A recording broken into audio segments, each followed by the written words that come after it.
Ẹ jẹ́ kí a gbàdúrà. Bàbá, ní orúkọ Jésù, ayérayé nínú àwọn ọ̀run ìjìnlẹ̀ ìfẹ́, a gbé yín ga o. Ọlọ́run ọ̀run, ẹ gba ọpẹ́ wa. À ń lọ nínú ọ̀rọ̀ rẹ onímájẹ̀mú. Ọlọ́run, ẹ bá wa sọ̀rọ̀. Bíbí látètè kọ́ṣe sáà ní ọ̀rọ̀ wà. Ọ̀rọ̀ wà pẹ̀lú Ọlọ́run. Ọlọ́run sì ni ọ̀rọ̀ náà. Ọlọ́run tí wàá sọ̀rọ̀ rẹ jáde o. Kí gbogbo ògo jẹ́ tirẹ̀, kí ìdáláre ó jẹ́ tiwa. Ká lè máa yìn ọ́, ká sì lè máa gbé ọ ga ní orúkọ Jésù Kristi, Olúwa àti Olùgbàlà wa.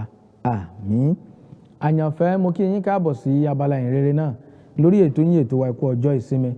Bẹ̀rẹ̀ láti bí ọ̀sẹ̀ mélòó kan sẹ́yìn náà ni a ti wà lórí àkòrí kan tí a pè ní àìmọ̀ Ọlọ́run olórí àrùn.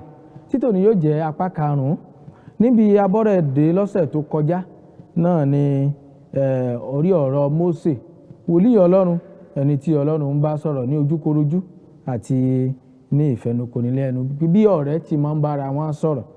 Nínú ìwé Ìṣe Àpọ́stélì orí 17 ẹsẹ̀ 23, ìyẹn Act of Apostles 17:23 náà ni a ti mú àkòrí ìwá ọ̀rọ̀ tí Paul Àpọ́stélì sọ ní àyín tó wípé, nítorí bí mo ti ń kọjá lọ, mo wo wọn ní tí ẹ̀yin ń sìn, mo sì rí pẹpẹ kan tí a kọ àkọlé yìí sí, fún Ọlọ́run àìmọ̀. Ǹjẹ́ ẹni tí ẹ̀yin ń sìn ní àìmọ̀, òun náà ni èmi ń sọ fún yín. Àyànfẹ́, àìmọ̀ Ọlọ́run olórí àrùn, òun náà ni ẹ̀tún ń tẹ́tí sí lákòókò yìí ní abala ìhìnrere náà lórí ètò yín, ètò wa Ẹ̀kú Ọjọ́ Ìsinmi. Mo wí fún yín wípé púpọ̀ àwọn ènìyàn ni wọ́n rò pé wọ́n mọ Ọlọ́run, ṣùgbọ́n tó jẹ́ wípé wọn ò mọ̀. Mo sọ fún wa pé mo ní ẹlẹ́sìn ló pọ̀ láyé, àwọn ọmọ Ọlọ́run ò pọ̀. Àwọn tó mọ Ọlọ́run ò tó nǹkan, ṣùgbọ́n àwọn tí wọ́n jẹ́ ẹlẹ́sìn lásán tí wọ́n rò pé wọ́n ń sin Ọlọ́run, àwọn ń sin tí wọn ò mọ̀. Jésù ló sọ bẹ́ẹ̀ nínú ìwé ìhìnrere Jòhánù orí 4 ẹsẹ̀ 22, John 4:22. Jésù wípé ẹ̀yin ń sin ohun tí ẹ̀yin kò mọ̀. Ẹ já wo ìwé mímọ́ kí a wo bí Jésù Olúwa tìkára rẹ̀ ti sọ ọ̀rọ̀ ọ̀hún nínú ìwé ìhìnrere Jòhánù orí 4 ẹsẹ̀ 22, John 4:22. Ẹ̀yin ń sin ohun tí ẹ̀yin kò mọ̀, àwa ń sin ohun tí àwa mọ̀, nítorí ìgbà láti ọ̀dọ̀ àwọn Júù wá. Jésù Olúwa ni ó ń sọ ọ̀rọ̀ yìí nígbà tí ó ń bá obìnrin ará Samaria ní sọ̀rọ̀ létí kànga. Ẹ̀yin ń sin ohun tí ẹ̀yin ò mọ̀. Púpọ̀ nínú àwọn ẹlẹ́sìn tí wọ́n ń bẹ láyé ní ìsinsìnyí, ẹ̀sìn máa pọ̀ nínú ayé gan o. Tábà ní a máa dárúkọ wọn gan, ó ṣeé ṣe ká má fẹ́ lè dárúkọ wọn tán. Òun kálukú sáà ń gbẹ́sìn tiẹ̀ kalẹ̀. Bẹ́ẹ̀ kú mọ̀ pé ènìyàn ni ó dá ẹ̀sìn, kì í kú ṣe Ọlọ́run. Ọlọ́run ò dẹ́sìn kankan kalẹ̀. Kò tiẹ̀ sí nǹkan tó kọ Ọlọ́run pẹ̀lú ẹ̀sìn. Òun ni Jésù ṣe wípé ẹ̀yin ń sin ohun tí ẹ̀yin ò mọ̀. Ntẹ́ mọ̀ lẹ́ ń sìn. Ìgbà láti ọ̀dọ̀ àwọn Júù wá, nítorí wípé níbẹ̀ gan ni Ọlọ́run rán ìgbàlà sí láti tàn káàkiri gbogbo àgbáyé. Àyànfẹ́, ẹni tí à ń bá yín sọ ni wípé àìmọ̀ Ọlọ́run òun ni olórí àrùn. Òun ni ó jẹ́ kí ayé doríkodò tó jẹ́ ó dàrú bó ṣe rí yìí, torí wípé àwọn èèyàn ò ní ìmọ̀ Ọlọ́run. Wọ́n sì fẹ́ máa sin Ọlọ́run. Bó o lẹ́ ṣe máa sin Ọlọ́run láì nímọ̀ nípa ẹni tẹ́ fẹ́ sìn gan? Bó o lẹ́ ṣe lẹ́yìn sin Ọlọ́run tẹ́ ẹ̀ mọ̀ Ọlọ́run ọ̀hún? Gbogbo ẹ̀ wá dàrú. Níjà ẹ̀sìn bá pọ̀ káàkiri. Ẹ̀sìn tèmi ló dáa jù, ẹ̀sìn tiẹ̀ ò dá, ẹ̀sìn tiwa ni ó pé o, ẹ̀sìn wa gangan ni ẹ̀sìn Ọlọ́run o. Kò sẹ́sìn Ọlọ́run bí kankan, nítorí wípé Ọlọ́run gan ló tiẹ̀ ń sìn wá, àsìn lọ́hùn. Torí náà àìmọ̀ Ọlọ́run yìí, òun ló lórí àrùn tí ń bá ẹ̀dá jà. Mo wí fún yín pé iṣẹ́ burúkú tí àrùn máa ń ṣe lára ẹni, ẹ kúkú mọ̀.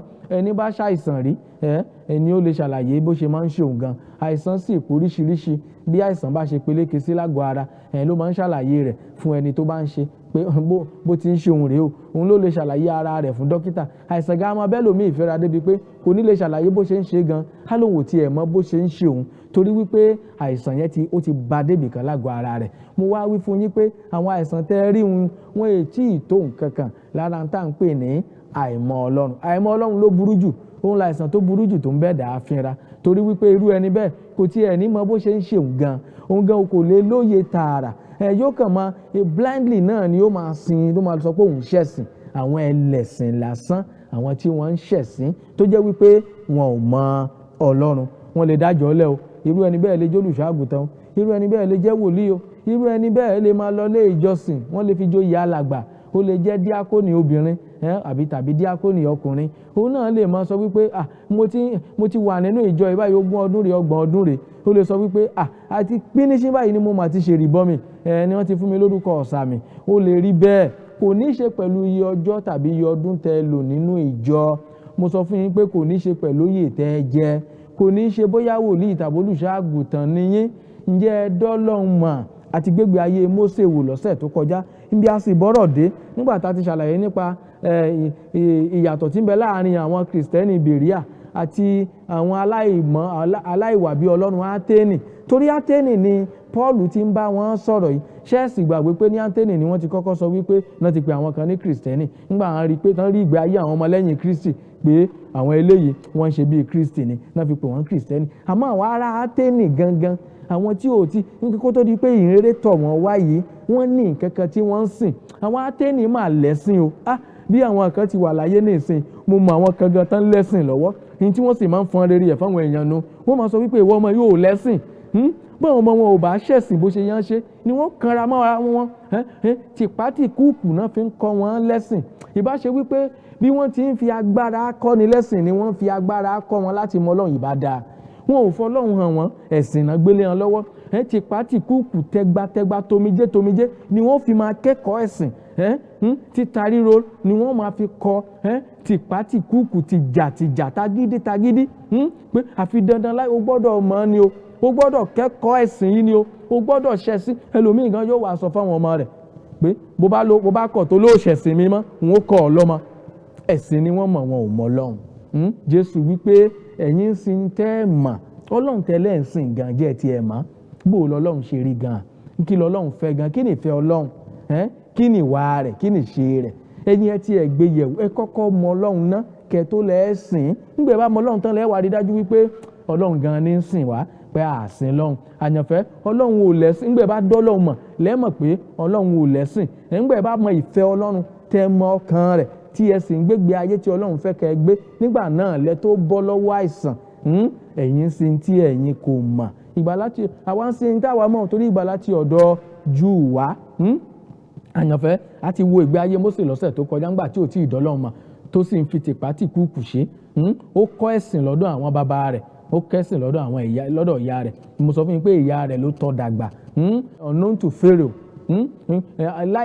Fáráò mọ̀, àwọn ará Íjíbítì gan ò mọ̀ pé ìyá Mósè ló tọ́ dàgbà. Wọ́n tún ń sanwó fún ìyá Mósè ni. Wọ́n gbà á gẹ́gẹ́ bí alágbàtọ́, wọ́n gbà á gẹ́gẹ́ bí nursing mother, máa bá a bójútó ọmọ ẹ̀, máa bá a tọ́jú ẹ̀, ó sì ń tọ́jú ọmọ ara rẹ̀. Torí náà ó fi ọ̀rọ̀ yé, ó kọ́ láwọn ẹ̀kọ́, ó fẹ̀sìn hàn. Mósè náà sì fẹ́ ṣẹ̀sìn ní tòótọ́. Ó sì fẹ́ gba àwọn ọmọ rẹ̀, ó fẹ́ gba àwọn ará rẹ̀ lẹ̀. Ló bá ní kóun lọ́gbọ́n orí wọn. Ọgbọ́n orí lẹ̀sìn. Ènìyàn ló gbé ẹ̀sìn kalẹ̀ pẹ̀lú ọgbọ́n orí wọn. Ọgbọ́n orí sì rèé, kò ṣeé bọ́ lọ́hùn rìn.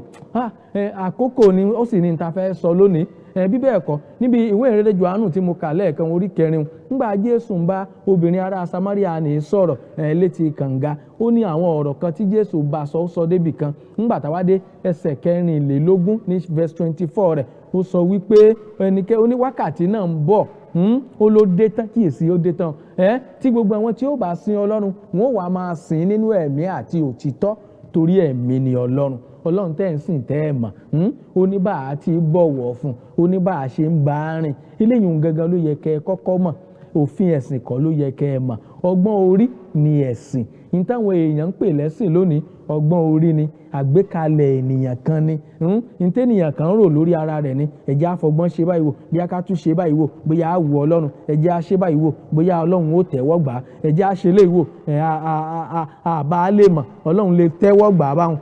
Àwọn àdí wípé ó wà lábẹ́ bóyá Ọlọ́run ó gbà á, bóyá Ọlọ́run ó gbà á, bóyá Ọlọ́run ó ṣe léyìí tán pè lẹ́sìn nù, kì í ṣe ti Ọlọ́run. Àwọn tí ó bá sìn, wọ́n ó sìn nínú ẹ̀mí àti òtítọ́. Wákàtí ọ̀hún ti dé o. Wákàtí ọ̀hún ti dé o. Tí Jésù ń sọ ńgbà náà pé gbogbo àwọn tí ó bá mọ Ọlọ́run wọ́n ó mọ̀ nínú ẹ̀mí àti òtítọ́. Àyànfẹ́, ẹ já wo àwọn èèyàn ẹlẹ́sìn díẹ̀, ẹ já wo wọn náà tí wọ́n sọ pé àwọn ẹlẹ́sìn yìí ṣùgbọ́n tó jẹ́ wípé wọn ò mọ Ọlọ́run. Àwọn ẹlẹ́sìn, ẹ já lọ sínú ìwé Sáàmù. Kí ni Sáàmù tí ẹ fi wọ́n wé? Ìwé Sáàmù, ẹ já wo Psalm 50, orí 50. Ẹ ká wá wò láti bí ẹsẹ̀ 10 wá sí ìsàlẹ̀. Psalm 50, ẹ já máa wò ó, ẹ máa gbọ́ àwọn ẹlẹ́sìn o, àwọn a máa rúbọ púpọ̀. Mo ti sọ fún yín lẹ́ẹ̀kan ní inú ìgbé ayé àwọn ọmọ Ísírẹ́lì nígbà tí Mósè tó ń darí padà bọ̀ lórí òkè nínú ìwé Ẹ́kísódù orí 22 wọn náà ni o. Nígbà tí Mósè ó padà dé, ó ti bá àwọn ẹlẹ́sìn. Torí ẹ̀sìn náà wọ́n mọ̀, àwọn ò mọ Ọlọ́run. ńgbà Mósè ti pẹ́ ẹ rí pé àkòrí kan tá a ṣiṣẹ́ lé lórí bí ọ̀sẹ̀ bíi mélòó kan sẹ́yìn ńgbà tí àwọn ènìyàn rí pé Mósè pẹ́ kí Mósè tó dé látòrí òkè àwọn ẹlẹ́sìn kíákíá wọ́n ti yan ẹ̀sìn míì láàyò àwọn lẹ́ẹ̀mọ́ rí láyé ìsìn wọ́n máa ta kọ́sọ́ láti inú ẹ̀sìn kan bọ́ sínú ẹ̀sìn kejì ẹlẹ́sìn lásán ni wọn ò mọ Ọlọ́run torí mọ Ọlọ́run wò sí nínú wọn. mo sì wí fún yín pé àìmọ̀ Ọlọ́run olórí àrùn ni ìmọ̀ ń ṣe ni ní jàǹbá o ó máa ń ṣọṣẹ́ burúkú nú ayé ènìyàn béèyàn ò bá ti dọ́lọ́run mọ̀ wàhálà ló ní béèyàn ò bá ti dọ́lọ́run mọ̀ àìsàn burúkú ní í ṣe àìsàn tó burú jù láyé àti lọ́run ní í ṣe irú ẹ̀dá bẹ́ẹ̀ torí wípé kò lọ́lọ́run irú ẹni bẹ́ẹ̀ ò mọ Ọlọ́run ẹni tí ò bá tí ì dọmọ Ọlọ́run àìsàn máa ń ṣe o ó dọjọ́ tẹ bá dọmọ Ọlọ́run káìsàn tó fàyè yín lẹ̀ Ọlọ́run sì fẹ́ wú ọ̀pọ̀lọpọ̀ sàn èrèdí náà nìyí ta sáàfihàn Jésù wá sáyé gbọ́dọ̀ Ọlọ́run bó ti wí ni ó ní èrèdí nìyí tí ọmọ Ọlọ́run ṣe farahàn láti pa iṣẹ́ èṣù run iṣẹ́ èṣù láìsàn ó láìmọ̀ Ọlọ́run yẹn tó ń bẹ́ẹ̀ dà á fínra nígbà Mósè kí Mósè ò tó dé àwọn ẹlẹ́sìn ti tún yẹ̀sìn míì láàyò Mósè ti pẹ́ ju àmọ́ tó ń ṣe o àwa ò lè dúró dè mọ́ ẹja bá wa wá ẹgbọ̀rọ̀ màlúù ẹ sábà owó òòṣà kan kíákíá wọ́n ti kó gbogbo góòlù tí ń bẹ létí wọ́n ti ń bẹ lẹ́sẹ̀ wọ́n ti ń bẹ gbogbo àwọn tán kó dé gbogbo àwọn góòlù ọ̀hún gbogbo wúrà tán kó dé wọ́n ti sáré fi mọ ẹgbọ̀rọ̀ màlúù wọ́n sì ti bẹ̀rẹ̀ sí bẹ̀rẹ̀ iṣẹ́ ẹ̀sìn wọn a lè ṣe láì lẹ́sìn kankan bó láṣẹ mọ́ ṣe ká má ṣẹ̀sìn àwa ò lè gbégbé ayé ká má ṣẹ̀sìn o a lè gbé ìgbé ayé táwọn ẹja wá wò gbé ayé irú àwọn ènìyàn bẹ́ẹ̀ ẹ máa wò ìgbé ayé àwọn ẹlẹ́sìn o nínú ìwé orin Dáfídì orí 50 kábẹ̀ láti ẹsẹ̀ 10 wá sísàlẹ̀ ó ní nítorí gbogbo ẹran igbó ni ti èmi àti ẹran kẹran lórí ẹgbẹ̀rún òkè ọ̀rọ̀ Ọlọ́run ló ń jáde yìí o ọ̀rọ̀ Ọlọ́run ló ń jáde sí pé gbogbo ẹ̀yin tẹ fẹ́ràn ẹ̀ ká máa ṣètùtù ẹ fẹ́ràn kẹsà àrúbọ ẹ fẹ́ràn ẹ̀sìn tó ẹ fẹ́ jẹlẹ̀ ń wá nítorí ẹ̀ Ọlọ́run tó bá jẹ́ pé òun nílò wọn ni gbogbo àwọn ẹbọn fọmátì ní gbogbo bẹ́ẹ̀ náà la ṣe nínú ìwé mímọ́ kéékù ṣe pọ́ Ọlọ́run jẹ́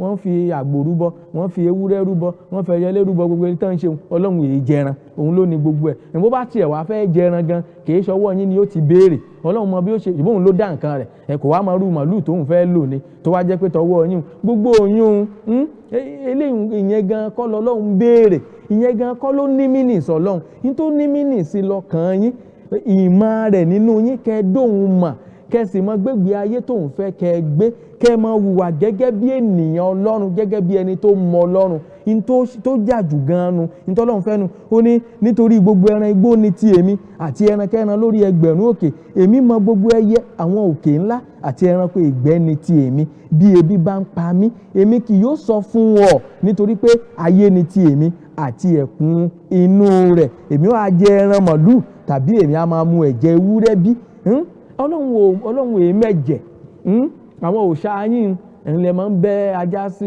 lórí nídìí tẹ máa ń pa ajá sí díẹ̀ tẹ́ ń pa gbogbo àwọn òòṣà náà lè máa mẹ̀jẹ̀ Ọlọ́run èémẹ̀jẹ̀ Ọlọ́run tó dá ayé àti ọ̀run Ọlọ́run tí mò ń sọ̀rọ̀ nípa rẹ̀ fún yín Ọlọ́run bàbá Jésù Kristi Olúwa wa tí mò ń sọ fún yín kèé mẹ̀jẹ̀ o Ọlọ́run kèé jẹ màlúù kèé jàgbò kèé jẹ gbogbo tẹ́ ẹ̀sìn lásán ni fọmọ́tì lásán ẹ̀yin lẹ̀yin ṣẹ̀sìn kìí ṣe tọ́lọ́run bí yín nìyẹn bó bá wá jẹ́ pé ebi tiẹ̀ wà ń pọ̀ Ọlọ́run tó fẹ́ jẹun tó fẹ́ jẹran kìí ṣọwọ́ yín ni ó ti béèrè torí òun ló dá gbogbo ń tẹ̀sẹ̀ fẹ́ wá lọ fún òun ló ní gbogbo ẹ̀ ó sì mọ bí ó ṣe mú nǹkan rẹ̀ ẹ̀ máa gbọ́ ní ẹsẹ̀ 14 ó ní irú ẹbọ ọpẹ́ sí Ọlọ́run kí o sì san ẹ̀jẹ́ rẹ fún ọ̀gá ògo ní ẹsẹ̀ 15 ó ní kí o sì ké pè mí ní ọjọ́ ìpọ́njú èmi ó gbà ọ́ ìwọ ó sì máa yin mí lógo púpọ̀ nù yín torí pé ẹ kúkú mọ̀ pé Ọlọ́run tẹ́lẹ̀ bá sọ̀rọ̀ fún ara yín tí ó sì gbàdúrà yín ni torí pé ẹ mọ̀ ntẹ́ ẹ̀ bá sì mọ̀ ntẹ́yìn ọ̀bá mọ̀ máa ń ṣàgbá ẹni nítorí pé àìmọ̀ Ọlọ́run ni lẹ fi ń rò pé ẹ nílò láti máa ẹnpa kúbẹ́kúbẹ́ káàkiri kẹsẹ̀ wá lọ máa bẹ nìkan kó máa bá yín bẹ̀ ṣùgbọ́n gbẹ̀ bá dọ́lọ́run mọ̀ tẹ́ mọ̀ dójú àmì ẹ̀yin gan fún ara yín ẹ lè bọ́ Ọlọ́run sọ̀rọ̀ you be able to communicate with your father because God is your father until you know that until you come to term with that until you understand that area until you understand that fact ó dìgbà tí ẹ bá mọ eléyìí pé bàbá mi ni n tó rán mi wá sáyé pé Ọlọ́run pé ó jẹ́ bàbá mi ẹ wá lè bá sọ̀rọ̀ gẹ́gẹ́ bí bàbá ọmọ yóò wá lè bá bàbá rẹ̀ sọ̀rọ̀ pé bàbá mi òun báyìí ni mò ń fẹ́ so you have a very correct and neat dialogue with your father lórúkọ Jésù yóò dára fún wa ní ẹsẹ̀ 14 ó ní ṣùgbọ́n Ọlọ́run wí fún ènìyàn búburú pé kí ni ìwọ ní fi ṣe láti máa sọ̀rọ̀ ìlànà mi tàbí tí ìwọ fi mú májẹ̀mú mi ní ẹnu rẹ kí wá ní ráìtì kí lẹ̀ tọ́ tí ẹni tí ò mọ Ọlọ́run wá ní tí ó wàá máa fi sọ̀rọ̀ ìlànà Ọlọ́run. Púpọ̀ nínú àwọn èèyàn tán àdọ́ Ọlọ́run mọ̀ tó jẹ́ pé ẹ̀sìn ni wọ́n mọ̀, wọ́n wàá máa gọ sábẹ́ ìka kan, wọ́n wàá máa gọ sábẹ́ orúkọ Ọlọ́run pé Ọlọ́run làwọn ń sìn o. Bẹ́ẹ̀ sì rèé, wọn ò mọ Ọlọ́run ọ̀hún.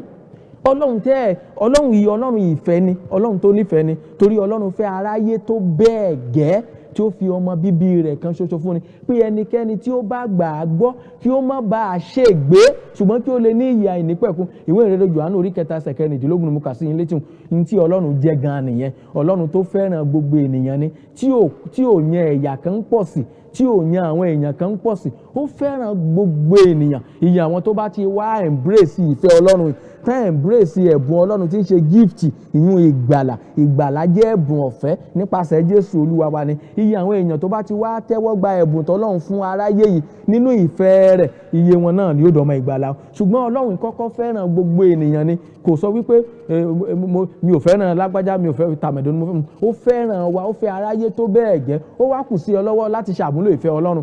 Ní tó bá wá sọ pé òun dọ́lọ́run mọ̀, tó bá wá mọ̀, ìwọ náà ó wà fẹ́ràn gbogbo ènìyàn. Ṣùgbọ́n ìwọ tó jẹ́ wípé o ò fẹ́ràn ẹlẹ́sìn míì, o ò fẹ́ràn ẹni tí ń bẹ nílé rẹ torí pé kì í ṣe ọmọ ẹ̀sìn rẹ, ẹni tó máa sọ wípé rántí ọmọ ìyá rẹ nínú ẹ̀sìn, ọmọ ìyá rẹ nínú ẹ̀sìn ni kó tọ́jú, àwọn tí ì ṣe ọmọ ìyá rẹ nínú ẹ̀sìn tọ́jú wọn, o sì lówó mọ Ọlọ́run. Irọ́ ló ń pa, o ò dọ́lọ́run mà, torí pé nínú ìfẹ́ la gbé mọ Ọlọ́run. Mo sọ fún yín pé ìṣẹ̀lẹ̀ ìfẹ́ ló ṣáájú kí ìgbàgbọ́ tó tẹ̀lé. Kìí ṣe pé àkọ́kọ́ gbọ́ Ọlọ́run gbọ́ o, ìfẹ́ l'Ọlọ́run kọ́kọ́ fi hàn fún wa kó tó di pa àgbàgbọ́. Láìsí ìfẹ́ kò sí ìgbàgbọ́ ni mò ń ṣàlàyé fún yín. Àwọn òpó méjì tí ń bẹ nínú àwọn èso ẹ̀mí mẹ́sẹ̀ẹ̀sán tí mo fi gbé ẹ̀kọ́ ìró fún wa tá a fi ń ṣàlàyé fún wa nu. Ẹ jẹ́ á lọ tẹ̀síwájú torí àkókò wa. Ẹsẹ̀ 17, wò ìwọ sá kórìíra ẹ̀kọ́, ìwọ sì ti sá ọ̀rọ̀ mi tì lẹ́yìn rẹ. Ìwọ sá ti sá ọ̀rọ̀ mi tì lẹ́yìn rẹ. Ìwọ kórìíra ẹ̀kọ́. Púpọ̀ nínú yín ẹ kàn dájọ́ kalẹ̀ ní ẹgbẹ́jọ́ kalẹ̀, Bible study kò kàn yín rárá. Tí ẹ̀ kàn wọ́n mọ ìjọ yín lẹ́kọ̀ọ́ Bíbélì ń tẹ́ fẹ́ gbà lọ́wọ́ wọn lẹ́tẹ̀ torí ẹgbẹ́jọ́ kalẹ̀. Ọlọ́run wá ń béèrè lọ́wọ́ yín pé o ò mọ òun, kí wá ló ń parọ́ fún pé o mọ Ọlọ́run, kí ló dé tó wá ń tan àwọn èèyàn jẹ pé èèyàn Ọlọ́run ni ọ́, ṣe èèyàn Ọlọ́run, ẹlẹ́sìn ni ọ́. Má máa pera rẹ léèyàn Ọlọ́run mọ́ torí pé òun ṣẹ̀sìn kan, àwọn èèyàn sì mẹ̀sìn ọ́n, o wá ń pe ẹ̀sìn ọ́n mọ́ Ọlọ́run lára. Má pè mọ́ Ọlọ́run lára, ẹ̀sìn lásán ni, kì í ṣe ti Ọlọ́run. Àyànfẹ́, mo fẹ́ kí a mọ eléyìí dájúdájú. Ọlọ́run wá ń pè wá sí àjọ tó ní ṣùgbọ́n wò ẹ máa gbọ́ ní ẹsẹ̀ 17, wò ìwọ sá kórìíra ẹ̀kọ́, ìwọ sì ti sá ọ̀rọ̀ mi tì lẹ́yìn rẹ. Ẹni tí ìfẹ́ gbẹ́kọ̀ ọ̀rọ̀ Ọlọ́run, tó bá ti sọ̀rọ̀ Ọlọ́run tó ṣe pàtàkì fún, inú yóò wá máa bí, yóò wá máa sọ wípé kí ni eléyìí báyìí. Àwọn tí ò fẹ́ gbẹ́kọ̀ ọ̀rọ̀ Ọlọ́run nìyẹn o, òní àwọn Ọlọ́run ń bá sọ̀rọ̀ wípé àwọn ò mọ òun. Nígbà tí ìwọ rí olè ní ẹsẹ̀ 22 mo dé wo, nígbà tí ìwọ rí olè, nígbà náà ni ìwọ bá a mọ̀ ọ́ pọ̀, ìwọ sì bá àwọn àgbèrè ṣe àjọpín. Ẹ máa wo púpọ̀ nínú àwọn èèyàn, àwọn attribute àwọn tí ò mọ Ọlọ́run nìyẹn o. O pera rẹ léèyàn Ọlọ́run, o sì ń bó lè gbìmọ̀ pọ̀.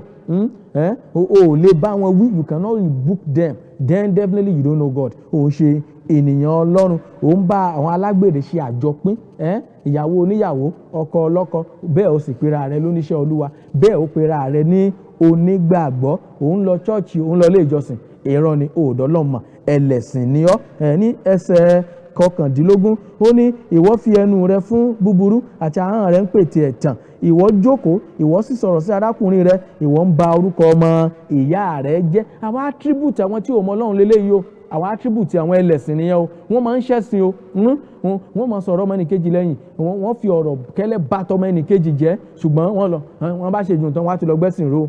Kò sọ pé kí wọ́n má lọ ṣẹ̀sìn wọn, wọ́n á tún lọ gbàdúrà o, wọ́n á tún gbáṣọ ẹ̀sìn wọ, wọ́n á tún rí wọn nílé ìjọsìn o. Àwọn èèyàn ó tún rí wọn pé àwọn eléyà wọ́n máa ń wá church, wọ́n máa wá sílé ìjọsìn.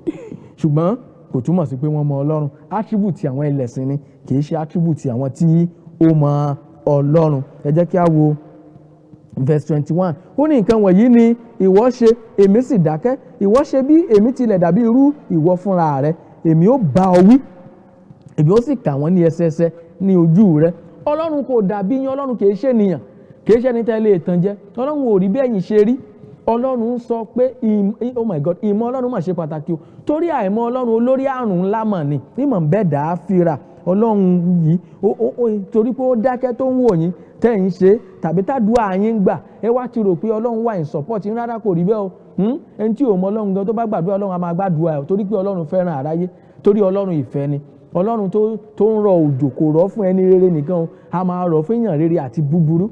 Nígbà ó bá ran oòrùn, àtèèyàn rere àtèèyàn búburú náà ló ń ran oòrùn fún, torí pé Ọlọ́run ìfẹ́ ni. Kò wá túmọ̀ sí pé kẹ́ wá abuse ìfẹ́ rẹ̀, kò túmọ̀ sí wípé torí pé ó fẹ́ràn yín pé kò wá mọ tí ń ṣe, ó dákẹ́ ń wò yín. Ó nígbà tó bá tàkókò, ẹ mọ̀ pé Ọlọ́run ẹ̀san ni yóò bá san fún kálukú, yóò ṣàlàyé ẹ̀ fún gbogbo ohun tí kálukú wá ṣe. Ní ẹsẹ̀ 22, ǹjẹ́ ro èyí, ẹ̀yin tí ó gbàgbé Ọlọ́run, kí èmi kí ó má bàa fà yín ya pẹ́rẹpẹ̀rẹ tí kò sí olùgbàlà. Ǹjẹ́ ẹ̀yin tí ó gbàgbé Ọlọ́run, ẹ̀yin tẹ́ ẹ̀ mọ Ọlọ́run, ẹ̀yin tó jẹ́ pé ẹ̀sìn lẹ́yìn gbé kawájú tẹ́ ẹ̀ gbé Ọlọ́run kawájú, ẹ gba èyí rò, torí pé Ọlọ́run fẹ́ràn yín ó sì fún yín lórí ọ̀fẹ́. Ṣùgbọ́n bórí ọ̀fẹ́ ń bá lè ré kọjá pẹ́rẹ́, wàhálà ni o, kọ́lọ̀ mọ́ bá fà yín ya pẹ́rẹpẹ̀rẹ. Dẹ́sẹ̀ 23, ẹnikẹ́ni tí ó bá rú ẹbọ ẹ̀yìn, ó yìn mí lógo. Àyànfẹ́ jẹ́ ń dáre lápá abẹ. Mo ti bá yín sọ̀rọ̀ nípa attribute àwọn ẹlẹ́sìn, àwọn tí ò mọ Ọlọ́run ṣùgbọ́n tẹ́ ẹ rò pé wọ́n mọ Ọlọ́run, kò túmọ̀ sí pé wọ́n mọ Ọlọ́run.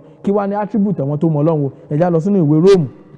Àwọn ọmọ wọ́n mọ Ọlọ́run, àwọn ọmọ wọ́n mọ Ọlọ́run nítorí pé ẹ̀mí mímọ́ ni máa ń ṣe amọ̀nà fún wọn. Ẹ já lọ sínú ìwé Róòmù orí kẹjọ, the book of Romans chapter 8, kí wá wo ẹsẹ̀ 14 rẹ̀. Ìwé Róòmù orí kẹjọ ẹsẹ̀ 14. Ká wá attribute àwọn tó mọ Ọlọ́run, ká má attribute àwọn èèyàn tí wọ́n ní ìmọ̀ Ọlọ́run. A ti sọ̀rọ̀ nípa ìṣe àwọn èèyàn tí ò mọ Ọlọ́run, àwọn ẹlẹ́sìn. Ní ìsìn ìṣe àwọn èèyàn tó mọ Ọlọ́run, ẹ máa gbọ́. Ó ní nítorí iye àwọn tí à ń ṣe amọ̀nà fún láti ọ̀dọ̀ ẹ̀mí Ọlọ́run wá, àwọn ní ṣe ọmọ Ọlọ́run. For as many as led by the Spirit of God, they are the sons of God. Nítorí iye àwọn tí à ń ṣe amọ̀nà fún láti ọ̀dọ̀ ẹ̀mí Ọlọ́run wá, àwọn ní ṣe ọmọ Ọlọ́run. Ǹjẹ́ ẹ̀mí Ọlọ́run ní ṣamọ̀nà rẹ? Ǹjẹ́ ẹ̀mí Ọlọ́run ní gáìdì rẹ? Ǹjẹ́ ẹ̀mí Ọlọ́run ní wà pẹ̀lú ẹ? Ìyàtọ̀ tí ń bẹ láàrin wọn nìyẹn o. Torí pé àwọn tí ó bá sin Ọlọ́run, wọn ó sìn nínú ẹ̀mí àti òtítọ́ ni o. Jésù ti sọ bẹ́ẹ̀ pé wákàtí náà dé o, wákàtí ọ̀hún ti dé báyìí. Àwọn tó ń sin Ọlọ́run, wọ́n ń sìn nínú ẹ̀mí àti òtítọ́. Wọn kì í ṣe ẹlẹ́sìn, wọn kì í ṣe àwọn tí wọ́n gbé ẹ̀sìn kárí, kì í ṣe àwọn tí wọ́n bọ̀wọ̀ fún àwọn òfin ẹ̀sìn ṣùgbọ́n tí wọ́n ò bọ̀wọ̀ fún òfin Ọlọ́run. Wọn kì í ṣe àwọn èèyàn tí wọ́n ń bọ̀wọ̀ fún, tí wọ́n ń bẹ̀rù ènìyàn ṣùgbọ́n tí wọn kò bẹ̀rù Ọlọ́run. Àlàáfíà ní fún ọkàn rẹ àyànfẹ́, àlàáfíà Kristi Jésù kó máa bá ọ gbé. Bí ìwọ náà bá ṣe tán láti ní ìmọ̀ Ọlọ́run, bí o bá ṣe tán láti di ọmọ Ọlọ́run, bí o bá ṣe tán láti tẹ̀lé Jésù, mo fẹ́ gbàdúrà fún ọ, ṣùgbọ́n mo fẹ́ kó gba èyí rò nínú ẹ̀kọ́ ta kọ́ ń pa Mósè, tí mo sọ fún yín wípé ìyàtọ̀ tí ń bẹ nígbà tó mọ Ọlọ́run àtìgbà tí ò mọ Ọlọ́run, àti kọ́ lọ́sẹ̀ tó kọjá. Tó bá di ọ̀sẹ̀ tó ń bọ̀, ó ṣe é ṣe ká tún tẹ̀síwájú lápá abẹ. I want you to mind this, I want you to take note of this. Kò tí ì túmọ̀ sí pé Mósè ti wá mọ Ọlọ́run tán gbogbo àsìkò tí ó ń gbàdúrà fún Ísírẹ́lì tó ní k'Ọlọ́run pa orúkọ òun rẹ́. Síbẹ̀ ó ń dàgbà sí nínú orí ọ̀fẹ́ àti ìmọ̀ Ọlọ́run. Mósè tún dàgbà sí, akẹ́kọ̀ọ́ nígbà bá lórí ọ̀fẹ́ láti débẹ̀, tó bá bí ọ̀sẹ̀ tó ń bọ̀ àbí lọ́sẹ̀ tó tẹ̀lé la sọ̀rọ̀ nípa rẹ̀. Ṣùgbọ́n bí abọ́rọ̀ dé lónìí, òun ni àwọn ìṣe àwọn èèyàn tí ó mọ Ọlọ́run, àwọn ọmọ Ọlọ́run. Òun ló ti gbé adéwé Róòmù orí kẹjọ ẹsẹ̀ 14 pé iye tí àwọn tí ẹ̀mí mọ́ Ọlọ́run bá ń ṣamọ̀nà fún, àwọn náà ni ọmọ Ọlọ́run. Ó ṣe é ṣe lọ́sẹ̀ tó kọjá ká wá wọnú èso ẹ̀mí òun lọ láti wò wọ́n tààràtàrà. Bó bá ṣe tán tó fẹ́ dọmọ Ọlọ́run, tó fẹ́ mọ Ọlọ́run, tó sì fẹ́ gbàgbọ́, tó fẹ́ délé sí mi, fi ọwọ́ rẹ sókàn àyà rẹ lákòókò yìí kó sì gbàdúrà tẹ̀lé mi. Sọ pé Jésù Olúwa ọmọ Ọlọ́run ọ̀gá ògo, mo gbà ọ́ gbọ́, mo gbàgbọ́ pé ọmọ Ọlọ́run ni ọ́, mo gba ikú àti àjíǹde rẹ gbọ́, mo gbà pé torí mi ló ṣe wá sáyé, torí náà gba ọkàn mi là, sọ ọkàn mi di mímọ́, fún mi ní ẹ̀mí mímọ́ rẹ, kọ orúkọ mi sínú ìwé ìyè, fún mi ní ìmọ̀ Ọlọ́run, jẹ́ kí n máa dàgbà nínú oore ọ̀fẹ́ àti ìmọ̀ Ọlọ́run. Jésù olùgbàlà, ṣàánú fún mi, má jẹ́ n wáyé àwánú, má jẹ́ n wáyé asán, ní orúkọ Jésù Kristi Olúwa àti olùgbàlà wa, àmín. Bó bá rádùá yẹn gbà, mo kí ẹ kú oríire. Àdúrà mi ni pé Jésù Olúwa ti kára rẹ̀ kó gba ọkàn rẹ là, kó sọ ọkàn rẹ di mímọ́, kó sì fún ọ ní ẹ̀mí mímọ́ rẹ̀. Àdúrà mi fún ọ lẹ́ẹ̀kan sí náà ni wípé nílé ológo wàá débẹ̀ sí mi, àtèmi àti rẹ a ò ní sọ ilé ológo nù, ní orúkọ Jésù Kristi Olúwa àti olùgbàlà wa, àmín. Bí ẹ bá lóhunkóhun láti bí mi lẹ́yìn ètò, ẹ̀rọ ìbánisọ̀rọ̀ mi tó ń lọ lójú móhùnmáwòrán yín 08030778593. Òun náà ni kí ẹ pèsè, lọ́gán náà ni wọ́n gbé tí wọ́n sì dá yín lóhùn, bóyá fún ìbéèrè ni, bóyá fún ohunkóhun kankan náà, bóyá fún àdúrà ni, fún bí ìmọ̀ràn ni, ohunkóhun èyíkéyìí náà là á pè yín. A sì ń pàrọwà fún yín wípé kẹ́ kọjá lọ sórí ìkànnì KAFTAN TV Yorùbá lórí YouTube, kẹ́ lè mọ bá wa. Gbogbo àwọn programs yìí náà ló wà ńbẹ̀ fún ẹ̀yin tẹ́ ẹ lórí ọ̀fẹ́ láti wò tàbí ẹ fẹ́ ń wá àtúngbọ́ rẹ̀, ẹ kọjá lọ sórí www.youtube.com/KAFTAN TV, kí ẹ lọ wò ńbẹ̀. bẹ́ẹ̀ kẹ́sì bá wa pè fáwọn èèyàn láìkí ẹ̀ kẹ́sì share rẹ̀ lórúkọ Jésù yóò dára fún ẹnì kọ̀ọ̀kan wa. Bẹ́ẹ̀ náà ni a sì ń dúpẹ́ lọ́wọ́ Ọlọ́run fún ìṣètò ìjọba míì tí ó tún máa wọlé lọ́la fún èyí tó kó gbá wọlé míì yóò sì tún máa wọlé. Àdúrà wa ni wípé ìjọba tuntun tí ó ń bọ̀ èyí lórúkọ Jésù yóò pe ẹnì kọ̀ọ̀kan wa yóò sì jẹ́ ìjọba ìrọ̀rùn fún gbogbo ọmọ orílẹ̀-èdè Nàìjíríà títí di ọjọ́ mẹ́jọ tààtù lórí ọ̀fẹ́ láti máa pàdé. Orúkọ mi ò yí padà, Ajihinrere Benjamin Olúwawàlẹ́yìn Akinyeye tí gbogbo ọ̀pọ̀ èèyàn mọ̀ sí Ben Olú Akinyeye lórúkọ tèmi ń jẹ́. Títí dìgbà náà mo kó yín sábẹ́ oore ọ̀fẹ́ Jésù Kristi Olúwa wa, ìfẹ́ mímọ́ ti Ọlọ́run, ìdàpọ̀ ti Ẹ̀mí Mímọ́ kó sọ̀kalẹ̀ kó máa bá yín gbé kó máa bá yín wọlé kó máa bá yín jáde kẹ́ wà lálàáfíà ní orúkọ Jésù Kristi Olúwa àti Olùgbàlà wa. Àmín.